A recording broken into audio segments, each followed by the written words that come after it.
Good morning. Please continue to serve yourselves, but please turn off cell phones to silent mode. My name is Ben Dupuy.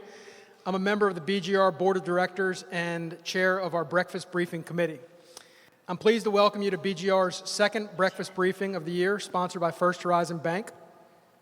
Thank you, Tony Adams. I saw you somewhere in the room. Thank you.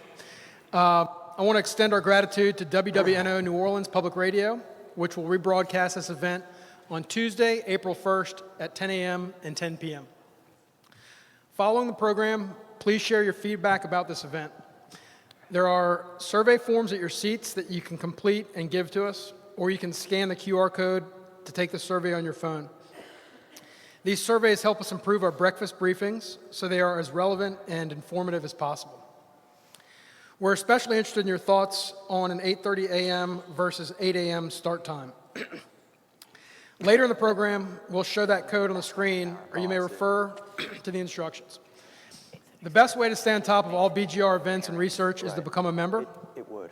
BGR is a private, nonprofit, independent research organization dedicated to informed policymaking and the effective use of public resources for the improvement of government in the New Orleans metropolitan area.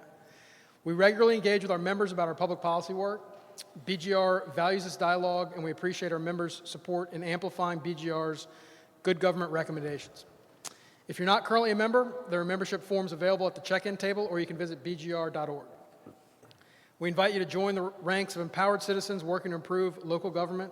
We also encourage you to follow BGR on social media at BGRNOLA. That's it.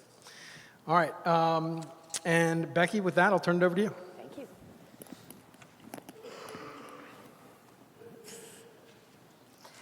Thank you, Ben.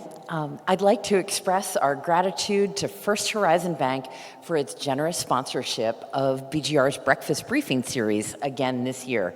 Your support from First Horizon allows BGR to make these events free to the public.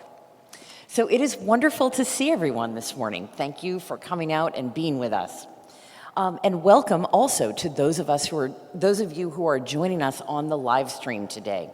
My name is Becky Mowbray, and I serve as BGR's president and CEO. BGR produces research reports that identify solutions to some of the most complex challenges facing local government in Orleans, Jefferson, and St. Tammany parishes. Our work enhances government accountability. We also help inform voters with independent, nonpartisan analysis of local ballot propositions. Last year, BGR published reports on a wide range of topics, including pensions, infrastructure funding, economic development incentives, and affordable housing. We also launched our property tax dashboards. This online interactive resource helps local taxpayers understand their millage rates and where the money goes. We recently updated these dashboards to incorporate changes from 2024. In the coming weeks, BGR will be releasing a new report looking at the city's financial reserves and the city's finances in general.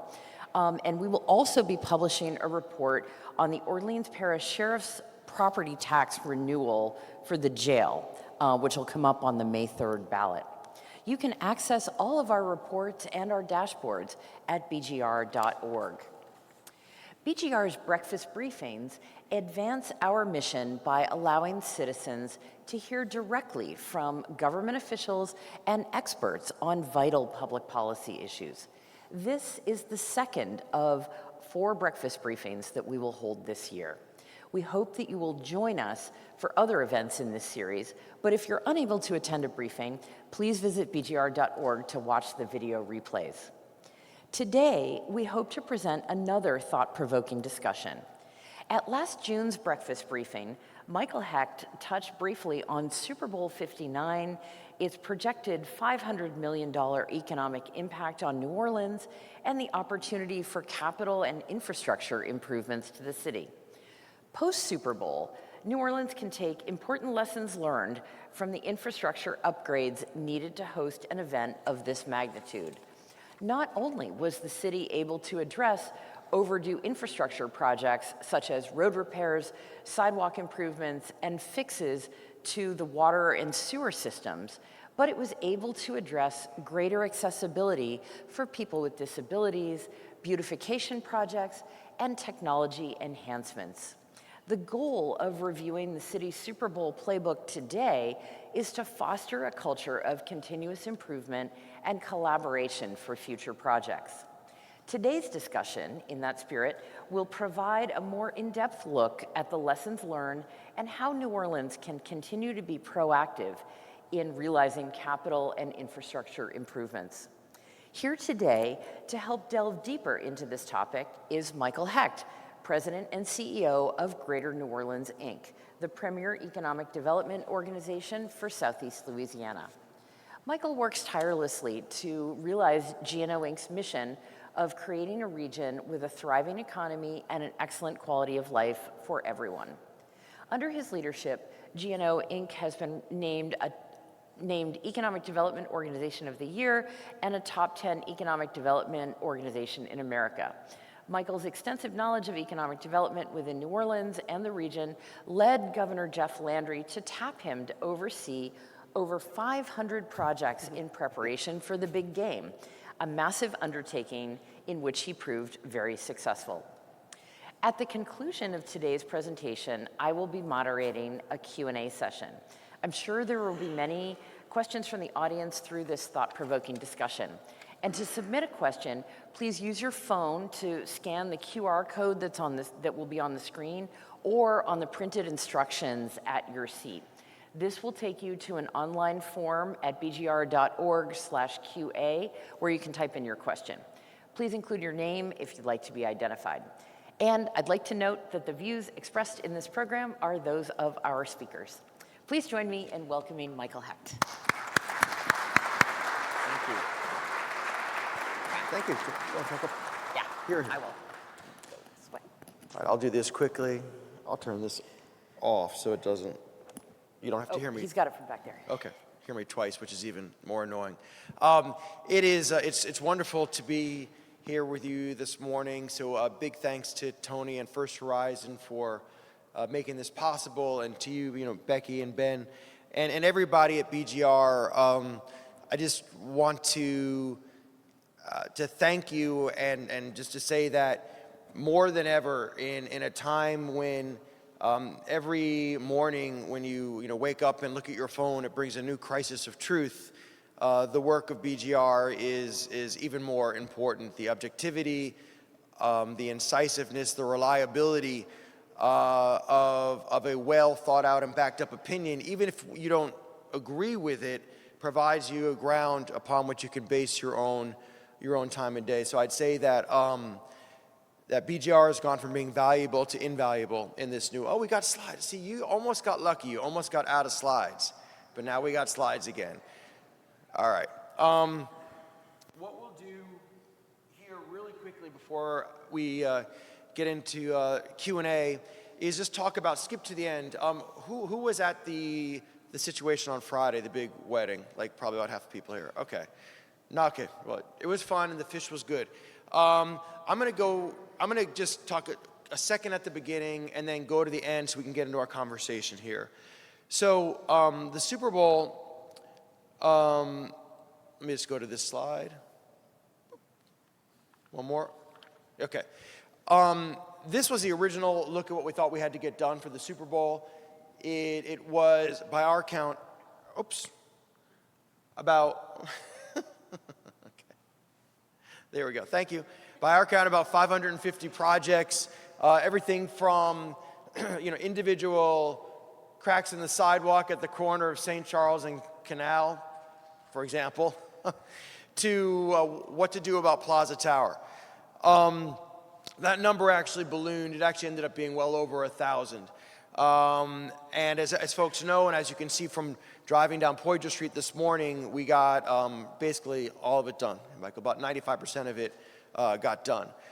So let's go back, go to the end. We'll skip over the before and after because people can experience that, and just talk about the takeaways that we think are generic. Should I do it, or you want to do it behind this curtain? Here we go. Okay. Over 25 partners. Keep on going. Doop, doop, doop. All right, well, while we're getting to the slide, I'll preview it. We're going to look at a slide about assumptions versus reality. When I was voluntold by the governor to do this, and it was, you know, and of course it was a thrilling, exciting thing. Donuts, keep going. It all will make sense.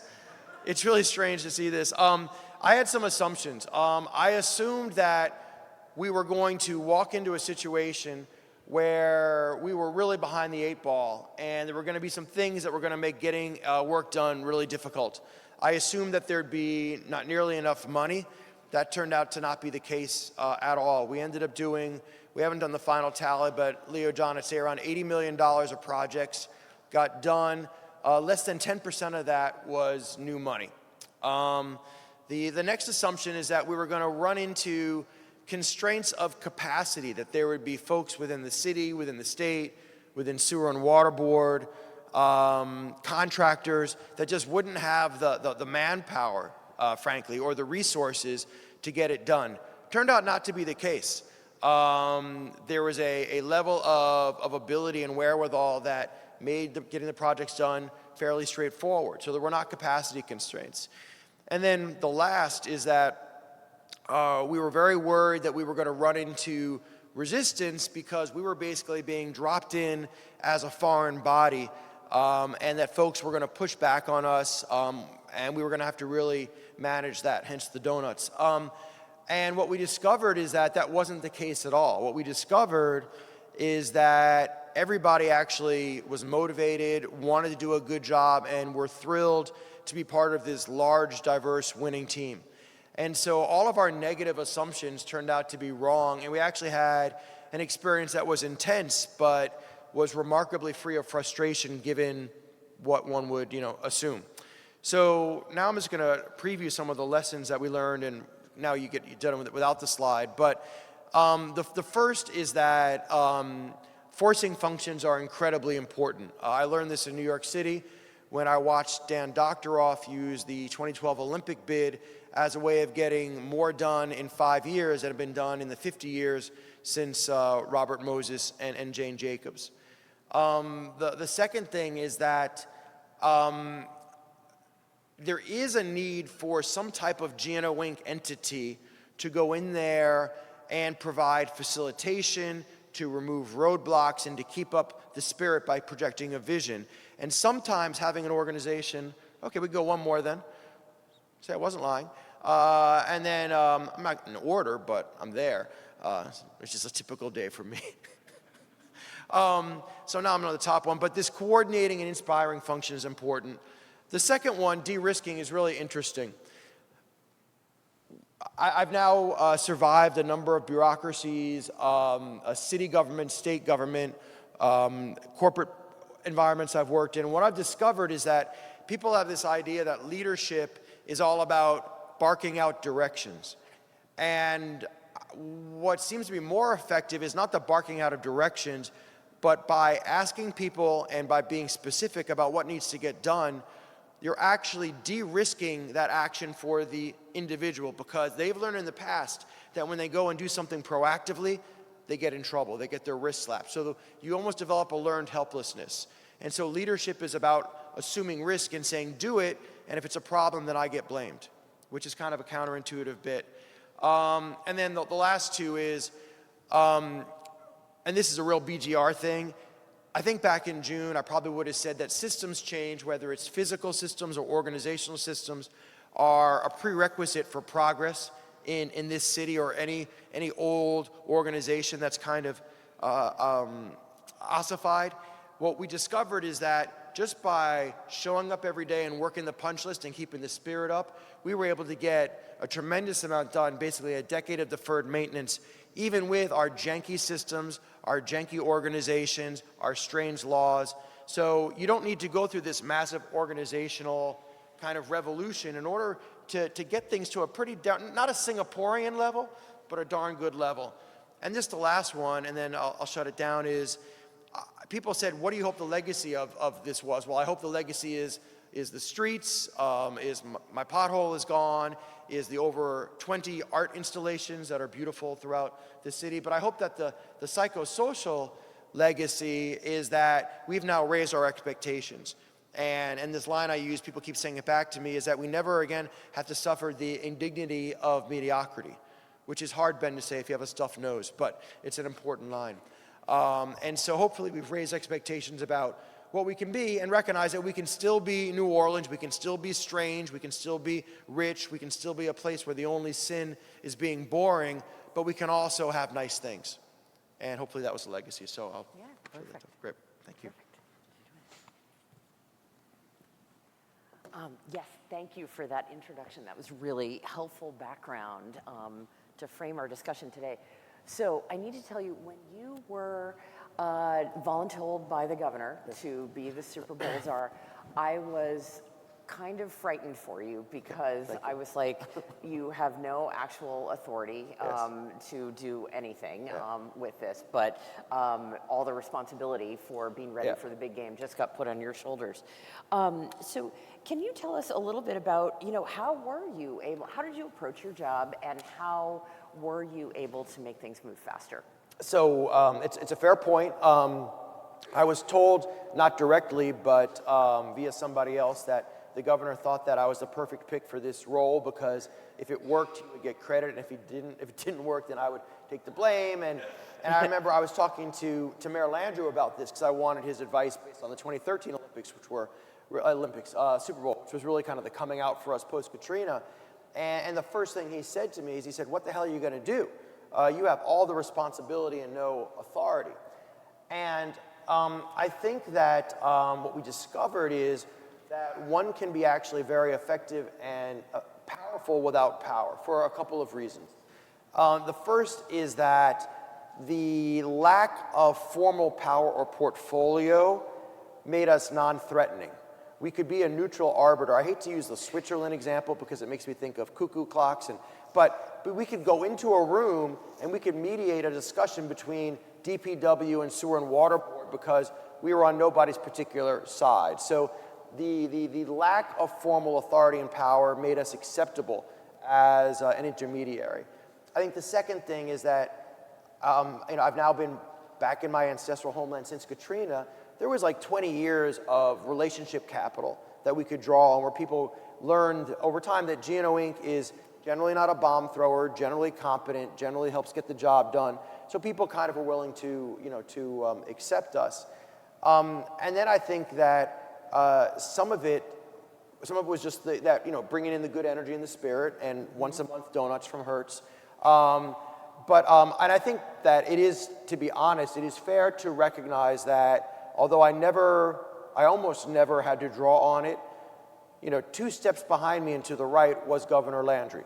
And people did know that he had put us in this position, and so that was kind of the, we can do this, the nice way or the Nancy Pelosi way kind of thing. And so that was it. But fundamentally, it was the power of powerlessness. And I'll end with this. I was talking to Terrence Osborne about this and saying, man, it's really weird. We're getting a lot done despite having no power. I didn't know that Terrence is a Buddhist. And he said, you've discovered the power of Wu. I was like, my ears perked up. I said, what's the power of Wu? He said, well, Wu is a Chinese term. It's a Buddhist term, and it's what you strive for. It's emptiness. It's nothingness. It's what, I will never get to.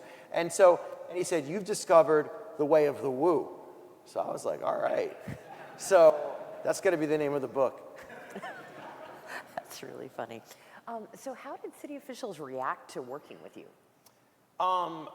Another part about this is that the reaction of all officials was extraordinary. I mean, no problems at all. The one I want to give the most credit to is Joe Threat, who's the deputy CAO under Gilbert for the city.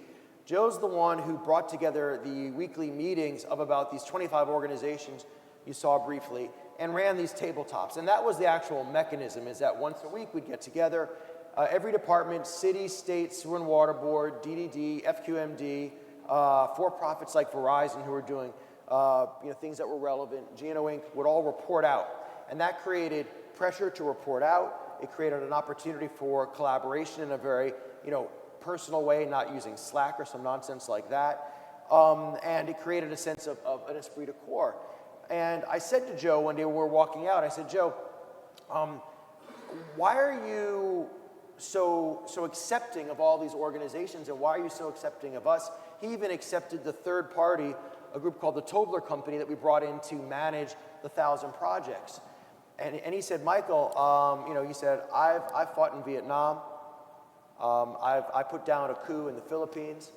I've operated in Desert Storm and Desert Shield. I know that when you're in a war, you put aside your ego and you get together all the resources that you can to help win the fight. And that's what he did in his very low-key way. And so, and I think that typified the support we got from Gilbert, from everybody at the state, Gassan and Steve Nelson at Sewer and Water Board. It was, whether it was because of the environment or because of the Super Bowl being a great forcing function, everybody was very cooperative, and we saw, let's be honest too, that there was great cooperation between the governor and the mayor. There was a really united public front, and that was important not just for getting the work done, but super important for the NFL, which is the last great kind of corporate monoculture monolith in the world. They were watching, and the fact that we showed a united front gave them important confidence, I think. So as you're describing all of those parties that would be together in those, I think, weekly meetings that you said, you've got groups like DPW and the Sewerage and Water Board that are the major infrastructure parties in town. You've got utilities, as you said, Verizon, things like that. Are you saying that those folks wouldn't normally meet? Like, I guess I'm a little surprised that there is what sort of coordination existed? Well, okay, so there is beforehand. one of the challenges with our weird system where everything is intermingled and jurisdiction is not clear. I'll give you an example. I don't think this is too much dirty laundry, but it's a little bit. But I know that this is not getting published, and going to be out on the radio in a week. So what the heck? So the thing that I tagged my personal pothole was that archipelago of potholes on Poydras as you cross Claiborne getting onto I-10 to go to Metairie, right? Everybody knows that one. And they were there since Katrina. I mean, they'd been there so long you could see them from Google Earth. If you were on autonomous mode in Tesla, it knew to go around it. And they were like the Galapagos. Some of them had started to have their own isolated animal populations, and it was fascinating, but it was also dangerous because people would swerve out and it would break your axle. And it was also embarrassing because this was as we were leaving the Superdome and leaving City Hall, and it made no sense. And so I said, if nothing else over these 9 months, we're going to get that done, even if I have to go to the Home Depot, on the Sunday before and get some pea gravel and fill it in, like we're going to do it. And so I went to DPW and I said, can we get that pothole or set of potholes fixed? And they said, absolutely, but it's a Sewer and Water Board problem because it's actually a water main leak, and that's what's eroding, the surface, so you got to fix that first. Okay. So I went to Sewer and Water Board. Hey, can we fix that water main leak because we need to do it to fix the road? Oh yeah, sure, nobody's ever asked us. Okay. So I went back to DPW, I said, would you be willing to have a meeting with Sewer and Water Board to plan fixing this pothole? Absolutely. Go to DPW, go to Sewer and Water Board. Would you be willing to have a meeting? Absolutely. We get together in our office, decide that there's this stretch of 2 weekends when the Saints are going to be away. So we have 3 weeks effectively to do it with minimizing the disruption, and it got done. And so what that shows you is that was nobody's fault, but there was not this entity that had the ombudsman role of trying to connect these different parts. And so if you're the DPW and every day somebody's screaming at you about a pothole or a sidewalk or your Sewer and Water Board, not enough to go into what they're dealing with every day. And so that was why this intermediary role, and this happened over and over and over again in all kinds of projects, that this role of ombudsman, the way I thought about it, so I suffered for about 5 years in the restaurant industry, but I learned a lot there, like not to be in the restaurant industry. The role, has anybody here worked in restaurant? Like, people know? Okay, so the role that we played was the expediter. The expediter stands at the line of the kitchen, doesn't know how to cook, doesn't serve tables, too clumsy, but makes sure that everybody is getting their food, points out if there's a table that needs to be bussed, right? Points out if there's a plate that's orphaned back in the kitchen. And without that, it's really hard for the restaurant to work well. And I think that was the role we played. Interesting. So as you were just telling that story about your favorite archipelago of potholes, you described about 5 different steps that it took to coordinate, entities to get that one fixed and come up with a plan. Are there too many entities involved in New Orleans infrastructure, and is responsibility for getting things done too fragmented in our city? Well, so yes, we know that, right? That we're too fragmented, and that's the result of having an old city where these structures have built up over time, sometimes for very good reason, like civil service, that now have become, maybe not as efficient as they once were. And so, my answer, my quick answer is yes, clearly. But I think, again, the revelation that we had in this thing is that we can approach this in one of 2 ways, given our our limited time on this mortal coil, right? We can either say we need systems change, and we're going to go through through an overhaul, and we're going to redesign and rebuild the city physically and organizationally as if we were doing this de novo, right? And that's intellectually and BGR-wise super attractive.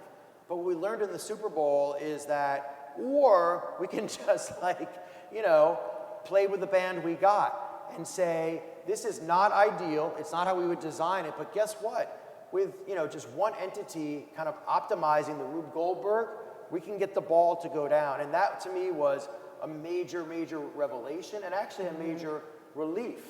Because when we get into these discussions, I'll be specific. So one of the discussions that we've had, maybe not, I don't know how formal it's been yet because my brain, but it's about the city manager form of government. And it's a big debate. Do we need a city manager, right? And it's about proper form and proper jurisdiction, and there's for and against, and there's examples of places that do it very well, like Charlotte, and places that hated it and got away from it, like Minneapolis, St. Paul. It becomes a racial issue. It becomes an issue of power. And so we can either, spend a lot of time trying to figure out how to get that done and get that passed, and maybe it works, or what we kind of saw here is that if you have an individual who has effectively delegated the role of this city manager, whether it's the CAO or it's a third party or it's the mayor themselves, you can kind of do a faux city manager, and it works pretty much the same way. It works almost as well. So I do think that we're cumbersome and overgrown. We know that. We've made it hard on ourselves to get things done. Anybody who's ever tried to get their Airbnb renewed, knows that, right? Yes, sir, right. Like 2 years and $4,000 later for, a second bedroom.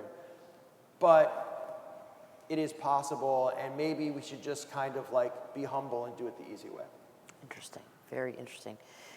So the concept of coordination is not new. I mean, there are structures like a criminal justice coordinating council. There have been efforts to get the right parties to the table and doing the right things in other venues. Can you elaborate a little bit more, Michael, about what does it take to create effective coordination? Like, what were you guys able to do when you had these meetings to make things work? Right, that's a great question.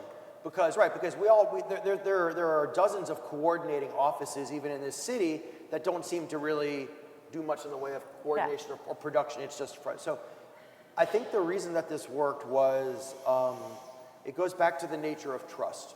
So to me, in order to trust somebody, whether they're a colleague or a friend, you need to have 2 types of trust: trust of intention and trust of ability. And if you don't have both of those trusts, somebody who you don't trust their intention but trust their ability, they're an enemy, right? And somebody who you trust their intentions but they can never get it done, they're that friend that you have, right? I wasn't making eye contact with you. I'm just saying we know who that person is, right? So I think that one of the reasons why we were able to be effective is people trusted our intentions. They knew that we're one of the biggest cheerleaders for the city and region and state, and we were coming here to make everybody look good. So there was a level of trust. then the trust of ability is something that I think, one, we've earned maybe over many years, but also, and this is important, we actually added value. So probably the biggest value that we added to these weekly tabletop meetings is when this whole thing started, I went and sat down with Doug Thornton and said, help me, Obi-Wan, right? And, how do we do this? You rebuilt the Superdome in 6 months with no audit findings. How'd you do it? And he said, well, I hired a company to manage all the projects because I didn't know what I was doing. That was Doug. And if Doug didn't know what he was doing, I definitely didn't know what I was doing. So we ran a little mini RFP, hired this company called the Tobler Company. For those of you that are in construction, they ran some Oracle software called P6, which is basically just a massive Gantt chart. And they were able to coordinate all the projects from all 25 entities to make sure that they were coordinated, that were as possible, things were ordered in the way that was kind of Pareto optimized. And again, to Joe's threat's credit, the first thing he asked me, I was worried he's going to be like, we don't want this, we already have our system. And he did the opposite. He said, Michael, would it be okay if we used your P6 system for everything? Which is really what I wanted. And so as a result, we added value by bringing in this P6. The other way we added value is, and this is pretty basic, is that we brought in millions of dollars of resources. I learned this when I was in high school and I got a car and suddenly I had more friends. So I went from like a 4.5 to maybe like a 6. It was because of a little yellow Subaru, but it worked for me. So I think the fact that we were able to literally give dollars to DPW, literally give dollars to Parks and Parkways, help NOPD, that also made us useful and people liked us. So we didn't just show up and say we're in charge. I think we added value both organizationally and frankly just in terms of resources. So that project management from the Tobler companies, they would have dealt with things with both like the city, DPW side and the Sewage and Water Board side and things? Yeah, well, I'm looking, so Leo John Arnett in the back, who is really the right-hand man who masterminded all this in Geno Inc., we had everybody in the spreadsheet, right? It was everything from DPW and about 10 other city entities. It could be, Parks and Parkways. It could be Office of Business and External Services. We had state entities, generally DOTD. We had Sewer and Water Board, DDD, FQMD, Geno Inc., Verizon, AT&T, and then again some projects that were just out there, like all the murals that we were doing with Shepherd Ferry. And so, but it allowed us to create this spreadsheet. The other thing we did, which was a really simple thing but was kind of magical, is everywhere we went, we gave out an email address, Super Bowl Geno Inc., and my cell phone. And we said to everybody, if you see something, just let us know. And that did two things that were effective. One is that it allowed us to create this mutually exclusive, completely exhaustive database of like all of the problems, that were within 3 miles of the Superdome. So we actually had the thing. And then the second thing that it did, and this is Ashley Ruckert on our staff, is that we responded to every email. And we got to most things, not everything, but we probably got to about, 3/4 of the things that people sent in to us. And we have the rest. We're going to continue working. That let people feel heard. And we all know, and I learned this in the restaurant industry, that people want to be heard almost as much as they want their problem solved. And so by responding to people, we were including them in the process, and folks just weren't as frustrated, and they gave us grace. So that simple outreach, which seemed maybe suicidal in terms of just inviting everybody, it actually worked because people were tired of calling 311 and never seeing the light fixed. So That's interesting. So there's an information capture and a customer service kind of angle to all of this, through this too. So you just referenced the Tobler companies before. The city has hired a project management firm, CDM Smith. Are they going to be doing similar sorts of work? Is that? I believe that they are. I've not been in those meetings in full disclosure, but I think that CDM Smith out of Boston, they're doing the same work, but for the remaining FEMA funds that need to get spent down. But yeah, you need it. The capacity does not exist, and I'm not even sure that it should exist inside the city to manage these complex problems, in an efficient way over time. So there's no going to external sources is what any of us would do in the private sector. if we didn't have those internal resources. And again, I also do think that there's something powerful about having the third party being the coordinator, being the facilitator, that to some degree strips away the internal politics that might exist otherwise. That's interesting. That is a good segue into, you've also touched on the issues of leadership and culture. Can you elaborate on how, what it takes to provide the leadership and what sort of culture that we need to create in the public sector here in New Orleans in order to achieve the types of things that you achieved with getting ready for the Super Bowl? It's all the obvious things. You don't have to read the business books. It's about modeling the right behavior by showing up. It's about being positive, but not always positive. I mean, my own personal rule of thumb is 98% sugar, 2% spice, because I'm naturally a pleaser. But I know that if I don't occasionally flip my lid, that I'll get taken advantage of. So it's about creating that right balance. But people generally respond to being part of a winning team. People generally do not respond to being browbeat.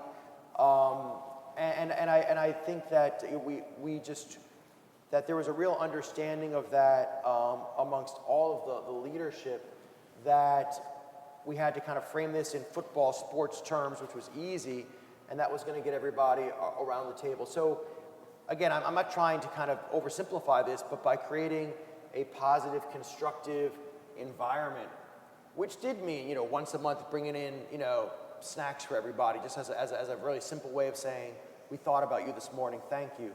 That matters. I'm trying to be generous with credit and praise, which can be difficult at times because the media narrative likes to always frame that it's one person, and in fact, it's always many, many people. But again, none of this stuff is unusual or new or radical. In fact, a lot of it's kind of is very normal, very boring.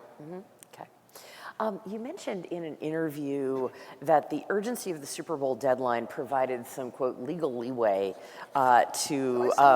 yeah, we saw that in one of the... legal leeway to get things done more quickly. Are there rules, are there obstacles that you ran into that are things that we should be thinking about as a community to change? Yeah, so what we did is, and this was Jasmine Brown Duracell on our team, is when we sat down at the beginning and we said to folks, what are you worried about? What's going to prevent us from making this deadline?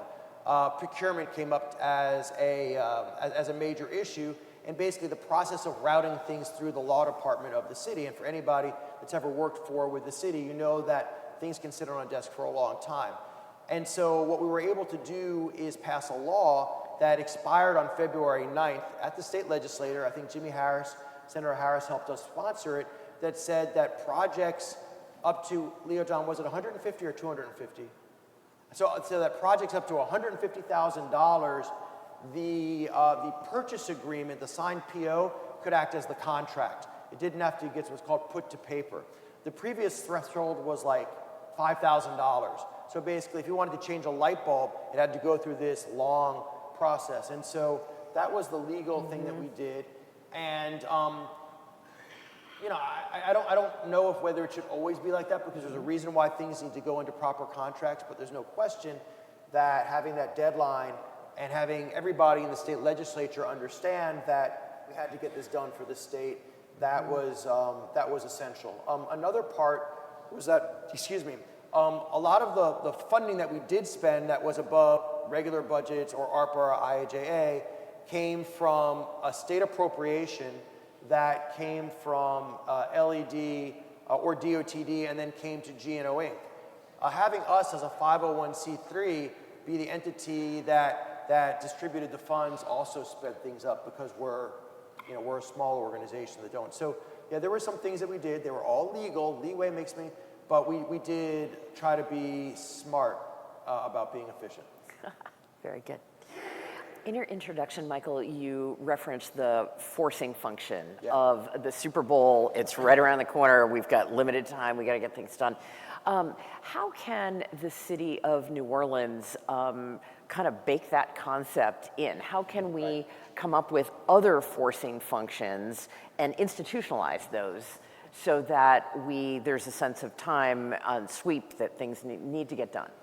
That's the intention. The good thing about New Orleans is that, and we all know this from knowing how exhausting it is living here, there's always the next thing that's happening in 2 weeks, right? Now it's French Quarter Fest, then it's going to be Jazz Fest, then it's going to be Essence. And so, and if you actually look at the group that Joe Threat originally created, it was originally, or it is still called the Super Gras Group, because he was looking at it as the Super Bowl and then as Mardi Gras.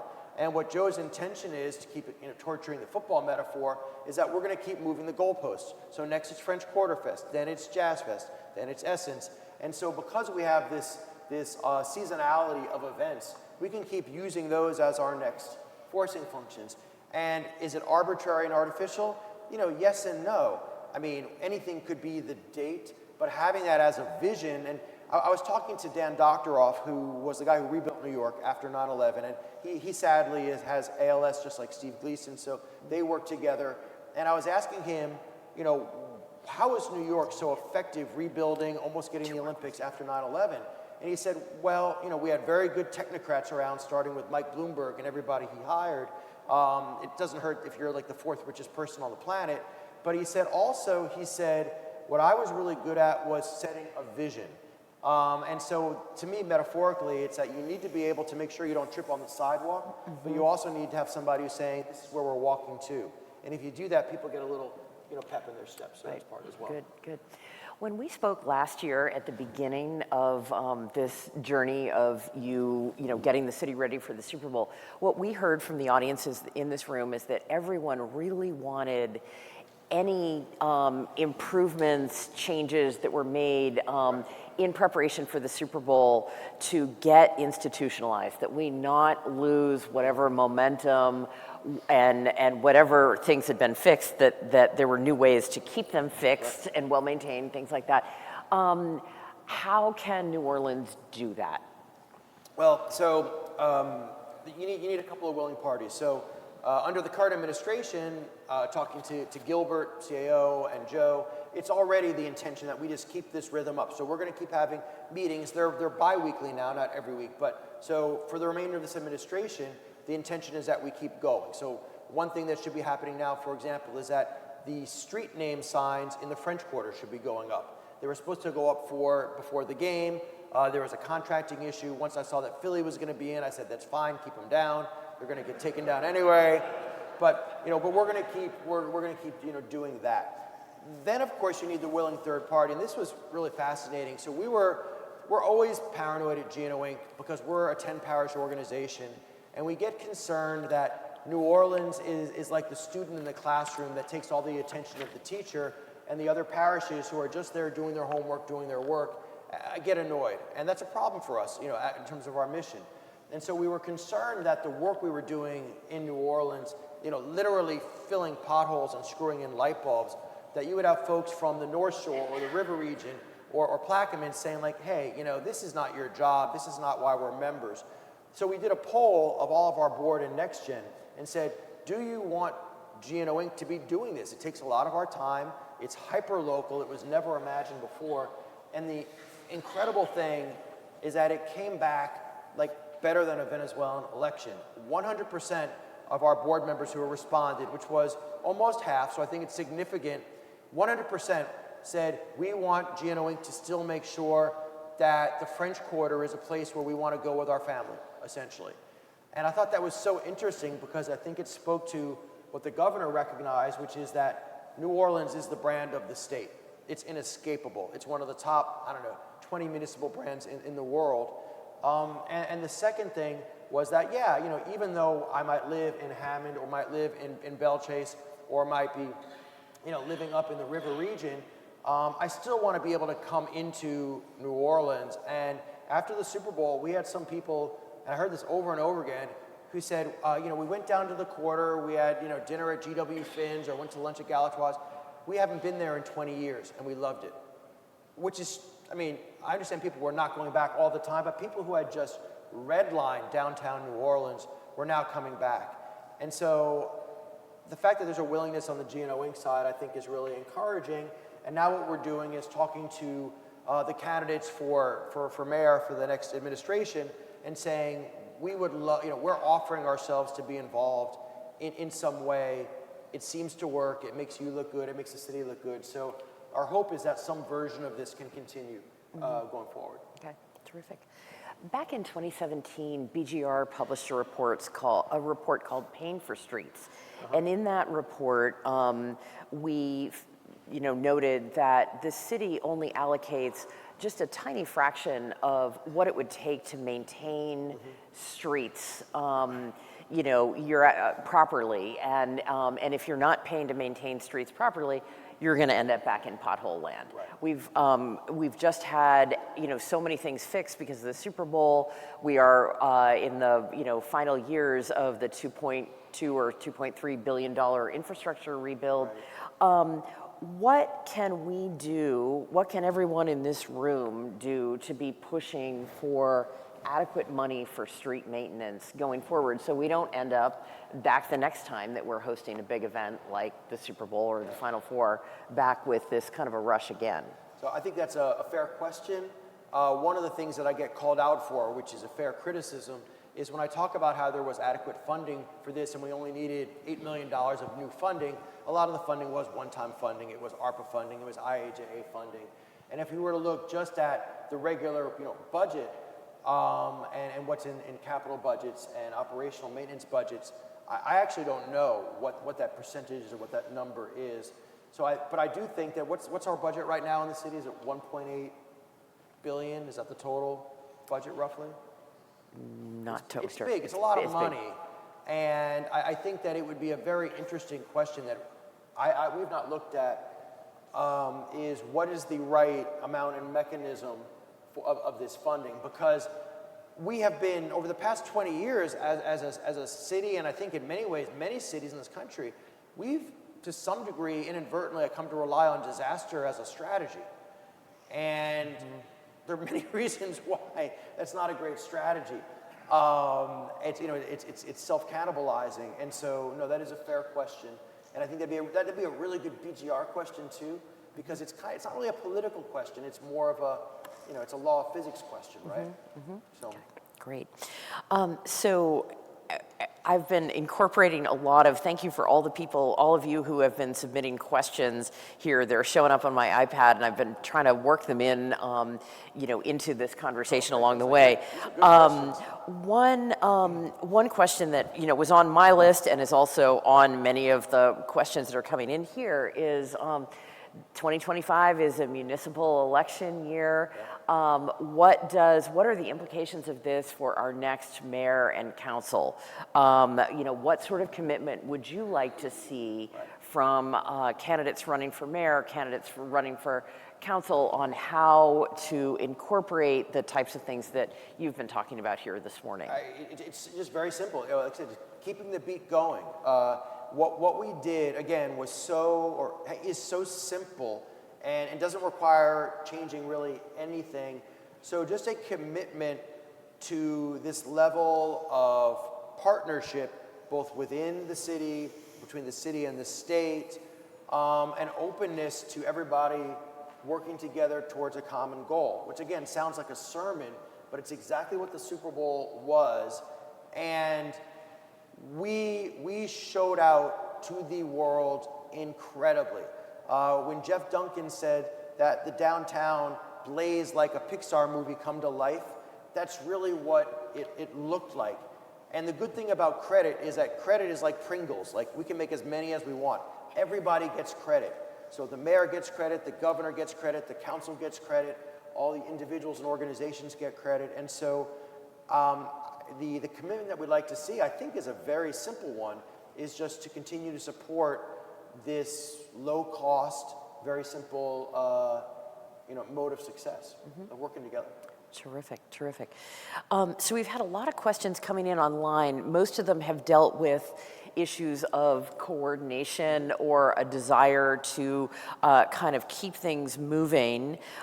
We did have one question in here that is expressing some concern about coordination with residents of the French Quarter, that they felt like there was a lot more room for coordination. There was a lot of anxiety with the Cathedral Light Show, and also some concerns about water meters getting paved over on Governor Nichols Street. Is there anything you can share with us about what you attempted to do to keep the French Quarter residents in the loop, or how that can be improved as we, as a city, try to keep up the infrastructure maintenance there? So, look, anytime you're doing infrastructure like this, even if it's well coordinated and well done, it's going to be messy, and things are going to happen inadvertently. And even with the most professional, companies and organizations, there are going to be mistakes that are made by subs, or there are going to be individual residents that have issues. Most of the time they're real, sometimes they're not. And again, this goes back to like the time in the restaurant industry where I learned, so when I started out and people didn't like their meal, I would just comp them. And what I discovered is that when you just comp them, you lost out the money on the meal and they still hated you. Luckily, this was before a lot of social media, so they would just say something mean on Yelp, but it wasn't as bad. What I learned over time is that if you actually went to the individual and said, I'm so sorry, Merritt, I understand you don't care for your bouillabaisse. First world problem, then sometimes there was a problem with the bouillabaisse. There was too much Pernod or something, or not enough lobster, I don't know. But, often, so what's important then is about communication. So I'll give you an example.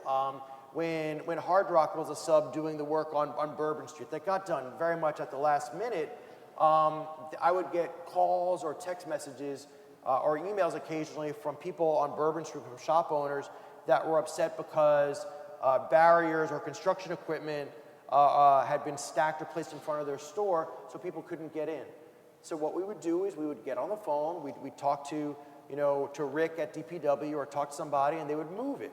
And so, yes, you try to do things as well as possible. You try to give people notice, but fundamentally, it's about being available, and when there is a problem, recognizing it and trying to solve it. And we're not going to solve all the problems, but if we have a 2-to-1 solve rate on problems, it not only fixes that problem, but it shows you actually give a damn. Mm-hmm. And that's, and we've all experienced this with our own homes, where something gets dug up in front of your house, or there's a problem, and it's just frustrating not having anybody talk to you. But once you get somebody to come and talk to you, in my case, I find out about half the time that I'm the one who's wrong, but it definitely diffuses. And so I think that the lesson that we learn relative to residents' concerns about whatever, whether it's the cathedral, or it's the work, or it's the disruption caused by the Fox broadcast, is you just have to be available, show up, and talk with a person, and try to fix it, and do the best you can. And people appreciate that over time. Mm-hmm, mm-hmm, good. You can continue submitting questions through the QR code, or there are also BGR staff members around the periphery of the room. If you want to write down a question, feel free to hand it to one of our team members with a name tag as well. So one question we have from the audience is about a stormwater drainage fee. You had referenced in your remarks that part of the funding that you used to fix a lot of things came from the one-time ARPA federal pandemic relief money, and that New Orleans has gotten accustomed to disaster funds to get things done. What about a stormwater management drainage fee to help fund our drainage system in New Orleans? So this is a Michael Hecht opinion. This is not a Gino opinion. So I love a drainage fee. I think it's a user fee. I think it makes perfect sense that if your property is shedding water, that needs to be taken off so you don't flood, whether you're a private residence or a private business or a church or a hospital or a university. This is just, very commonsensical. It's, A equals A. I do think, though, that the other thing that we have to remember is two things about politics. One, we have to move at the speed of trust. I'm really excited that the automatic meters now seem to have gone in, I think, the majority of homes, because until the metering issue is fixed, I believe we're not going to be able to get the drainage feed done, because it's simply a matter of trust. And I don't know if it's got, like, how many people right now in this room are dealing with a dispute on their water bill? Okay, that number's gone down. It used to be about half the room. 40% of the room would say that. This was just a few, and Ben, that's personal, so you're gonna have to deal with that offline. Once we go into these rooms with 100 people and only one person raises their hand, then I think we can start having the conversation about, about the drainage fee. The other thing about the drainage fee is another thing I've learned in politics as a fake politician, is that if you're explaining, you're losing. And so I know that we can come up with this very elegant way to make sure that it's fair for everybody and you get credits for mitigation and da-da-da-da. But I do think whatever we do has to be explainable in one phrase. And has to be largely honest in that one phrase. Otherwise, again, people are going to shut down. It gets back to my first comment. We're in a moment where there's a massive crisis of truth. Nobody believes anything, particularly government. And so we just have to be humble in our approach. But I do think it makes perfect sense for drainage. Okay. It's a great note to end on. I'm afraid that's all the time that we have for questions. Thank you, Michael, for speaking with us today. This has been a pleasure. Thank you. Thank you. I want to also say thank you again to First Horizon Bank for its generous sponsorship of this breakfast briefing and the entire series. We love our relationship with First Horizon. Yeah. Please remember, all of you in the audience, to complete your survey. We really want to know, do you want this event to start at 8:30 or at 8 a.m., which is our traditional start time? You can use the QR code to take the survey on your phone or fill out the survey form at your seat and give it to a BGR staff member. A recording of today's BGR breakfast briefing will be available on our website, bgr.org. It will also be rebroadcast on WWNO New Orleans Public Radio on Tuesday, April 1st at both 10 a.m. and 10 p.m. We hope this event has been informative and that we will see you again at future BGR events. Other breakfast briefings this year will explore the government modernization legacy of Hurricane Katrina, and also we'll be looking at population loss. I know that's a concern for a lot of people in our metro area. Please check out our very soon upcoming report on city finances, and use our also soon to be released ballot report about the proposed renewal of a tax to support the jail, and we'd love it if you'd follow us on social media. And finally, please consider supporting BGR's work by becoming a member. Have a terrific day. Thanks again. Thank you. That was great. Thank you. Thank you.